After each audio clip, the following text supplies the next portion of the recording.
মৌমাছি মাছি না হওয়ার কারণে আমরা মৌমাছির কাজ করতেছি। চলতি মৌসুমে মৌমাছির সংকট থাকায় হাত দিয়েই পরাগায়ন করতে হচ্ছে। আটোয়ারী উপজেলার বাবনকুমার ইউনিয়নে দেখা যায় বিভিন্ন মাঠ জুড়ে পেঁয়াজ বীজের বাম্পার ফলন হয়েছে। যেদিকে চোখ যায় সেদিকেই শুধু সাদা কদমের মতো ফুলের সমারোহ। এখন কৃষক কিষানীরা পরিবারের সদস্য ও শ্রমিক নিয়ে পেঁয়াজ খেতে এসব সাদা কদমে হাত দিয়ে পরাগায়নের কাজ করছেন। পেঁয়াজের বীজ করতেছি আমরা, এভাবে লাললে পেঁয়াজের বীজ হইবে। আঠা বাইর হচ্ছে, এখানে আঠা বাইর না করলে বীজ হবে না, বীজটা খসড়া পড়ে যাবে।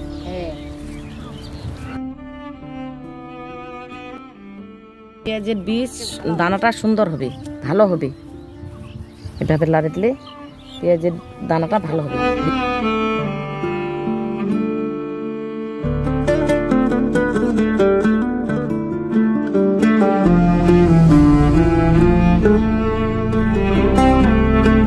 নাড়তেছি,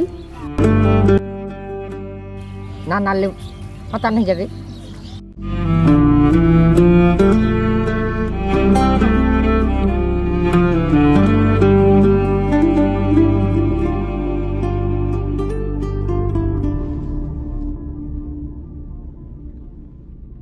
বিক্রি হবে বেশি, জমবে বেশি, টাকাটা আসবে বেশি।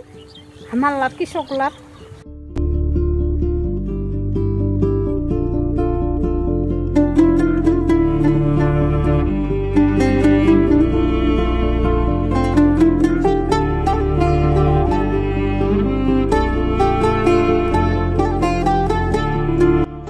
ইদানিং ফসলের পোকা দমনে নির্বিচারে কীটনাশক ব্যবহার করায় উপকারী পোকা ও মৌমাছি মারা যাচ্ছে। সেজন্য প্রকৃতি নির্ভর পরাগায়ন ছেড়ে পেঁয়াজ চাষিরা এখন কৃত্রিম পরাগায়ন করছেন, তাতেই মিলছে সুফল।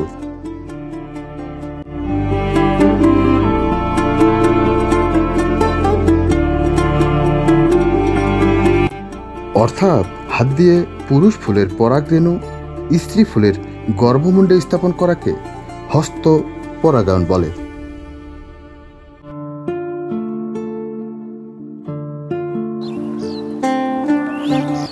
মৌমাছির সংখ্যা কম, ওই জন্য হাজিরা দিয়া এগুলা ওই লাড়ার ফুলের কাজ করতেছি। মানে হাত দিয়া লাড়লে ফুলের কোয়ালিটি এবং বা বীজের কোয়ালিটি ভালো হয়। আর মৌমাছি যদি থাকতো তাহলে এইভাবে মানে হাত দিয়া লাড়তে হতো। বিঘা প্রতি 80-90 হাজার টাকা খরচ। এবার 1,60,65,000 টাকার মতো খরচ বিঘা প্রতি।